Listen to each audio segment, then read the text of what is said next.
So I want to talk today about techniques of postmodern deception. And my inspiration for this video is the recent controversy over the Google memo by James Damore. And I went and I read this memo, and it's very calm, and it's very moderate, and it's very well reasoned and well argued, very modest actually.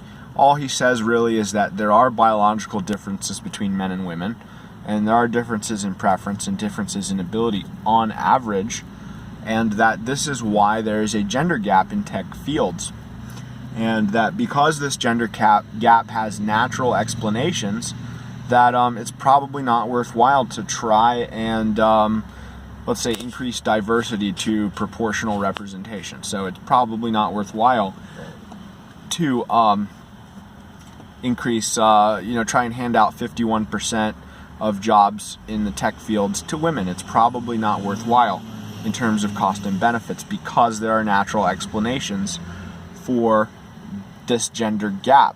And importantly, he makes an effort to say that he's not against diversity, and that there may even be some ways that you could increase diversity that would be worthwhile over what it is now. And he offers some suggestions for ways to do that. He is critical of some other ways to do that, namely discriminating against men, or he's critical of trying to alter the culture in ways that are unduly hostile to men or to masculine sensibilities or masculine values. But he offers some suggestions for other ways to go about it that might not be as harmful and that might actually be worthwhile. And he says he's not against diversity. He may even be for more diversity than we have, but he's critical of diversity as a value in itself or an end in itself, and he's critical of some ways of achieving diversity, and he's critical of diversity at any cost, not looking at the costs or the benefits. And so he's critical of some aspects of the diversity ideology, let's say. And this is important because if you look at the media coverage, almost all of it characterizes his memo as anti-diversity. And some of them call it an anti-diversity screed, an anti-diversity Jeremiad. It's not a screed or a Jeremiad. It's just a very calm, very well-reasoned, factual, treatment of the issues. All right, so the first technique of postmodern deception is framing, and so they're zooming in on some aspect of the case, which is that he's critical of some features of the diversity ideology and some of the aims and some of the means of the diversity ideology. And so they zoom in on this narrow fact, and then they say that he's anti-diversity. And so that's at best a half-truth. I think in this case it's an outright lie, because he takes pains to say that he's not anti-diversity.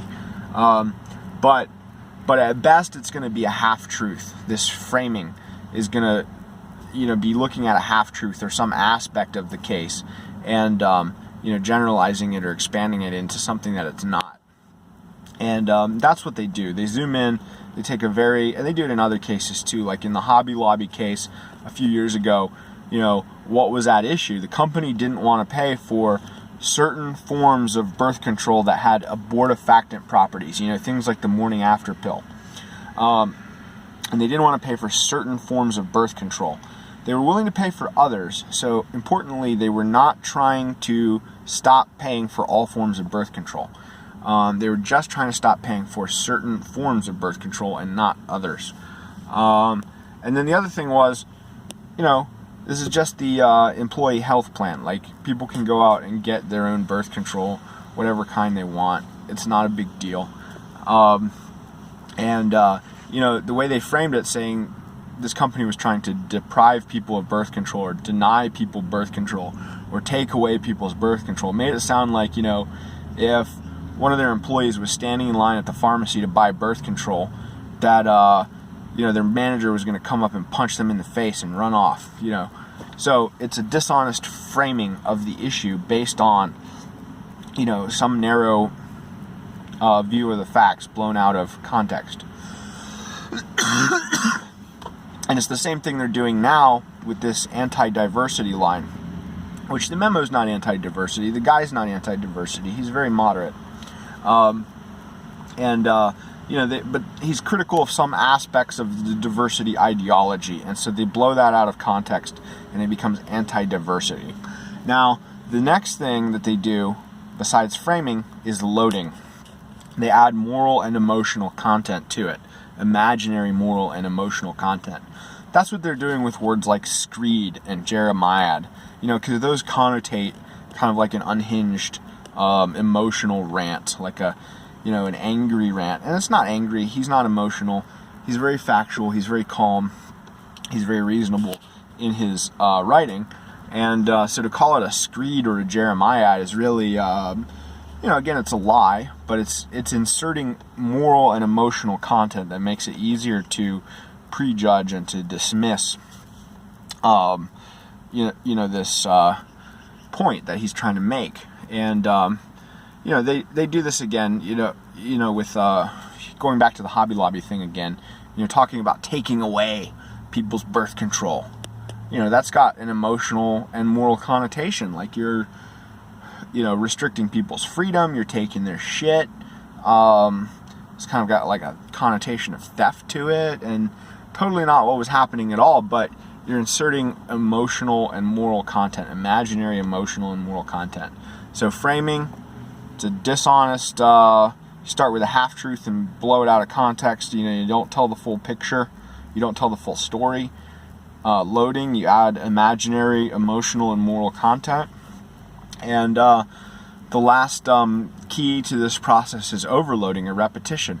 And so now this, whether it's Hobby Lobby or whether it's, Google, now you have this false narrative, this loaded narrative with this imaginary, moral, and emotional content being repeated on all channels, right? Going to all the different media outlets, and they're all 24/7 on this, anti-diversity stuff, or, taking away the birth control stuff, or whatever the narrative is. The false narrative, the framed narrative, the loaded narrative, then gets overloaded or repeated. So it's broadcast on all channels, and, it basically the idea is to overwhelm your rational faculties and to make the lie stick by repetition.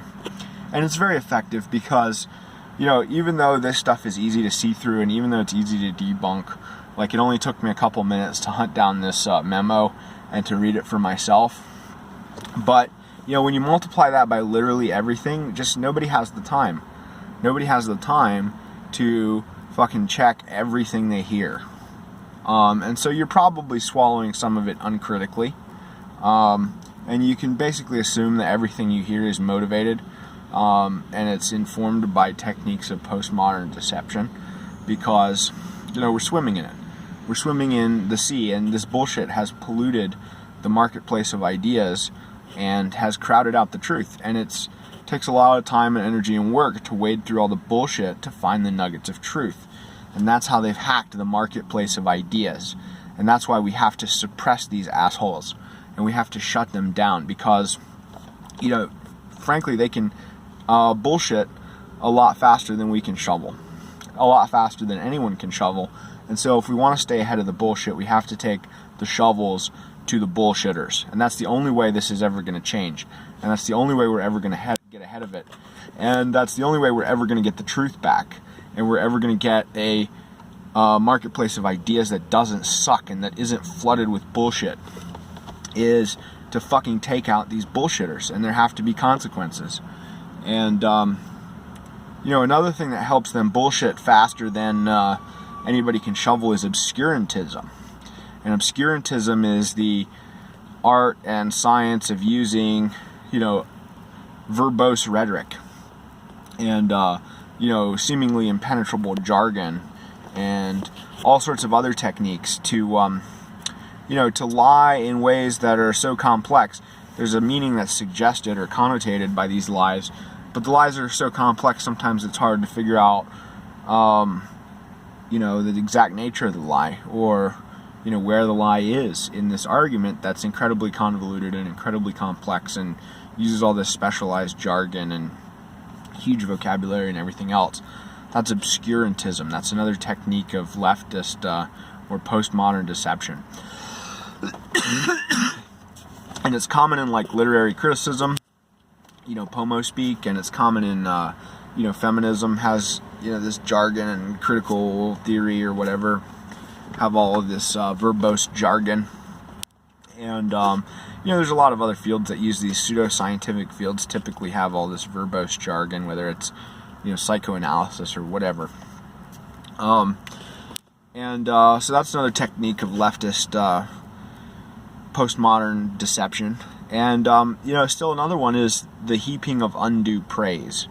And the heaping of undue praise is a good one because it's a good way to insult and to critique and to tear down without seeming like that's what you're doing, because all you're trying to do is build up, or all you're apparently doing is building up. But if you build up something unworthy, and you build up something, that if you praise something that's undue praise, that's also a theft of praise from something that's due praise. All right?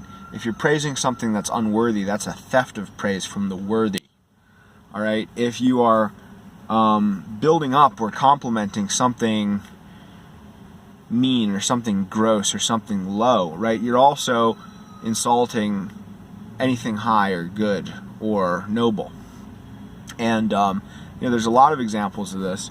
There's the body acceptance, body positivity, and fat acceptance, movement. And this is something that's designed to kind of confuse the distinction between good and bad, between fat and fit, right? And to especially the moral distinction, because if you're heaping praise on the less desirable condition, then that's attenuating the benefit of the more desirable condition, and that's the whole point.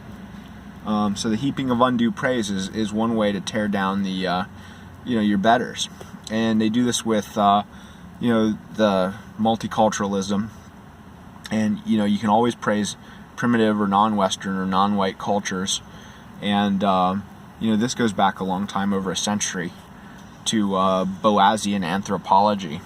And Franz Boas started at Columbia University in 1899, and he trained a lot of the anthropologists that set up departments of anthropology at other universities around America. And one of his students was Margaret Mead. She wrote a book called Coming of Age in Samoa, and the basic thesis was that Samoan society was so great and beautiful and primitive, and Samoan children were so well socialized, and Samoan culture was so harmonious and well adjusted, there was no teen angst or teen rebellion in Samoa, and that was her thesis. And I know this to be false, and it's now known that her work was out and out fraud, but I know this to be false because there are a lot of Samoans where I live, and in Samoa, basically the tradition is for the elders to sit on their ass, and for the young to do all the work, and bring them food and bring them shit, and they tell them someday it'll be your turn, right? You'll be the elder and you'll have children, and you'll get to sit on your ass and have them bring you shit and do all the fishing and hunting and farming and cooking and everything else, and just bring you the shit, and someday it'll be your turn. And so they go along with it. They resent it, and that's translated into the modern era, where they have they just keep their kids at home and they send them out to work the menial or entry-level jobs. And if the parents have enough kids and keep them at home and are able to basically shame them and browbeat them into supporting the parents, then they can maintain a first-class standard of living for the parents. And tell the kids, again, someday it'll be your turn. Have a bunch of kids, and someday you'll be the one sitting on your ass, and the kids will be bringing you home money. And they resent this. They do, terribly. And there's alcoholism and crime, and they run away and everything else. So it's a total lie, and that they don't have any teen angst or teen rebellion. But that's the heaping of undue praise. That's how you tear down the good is to praise the bad.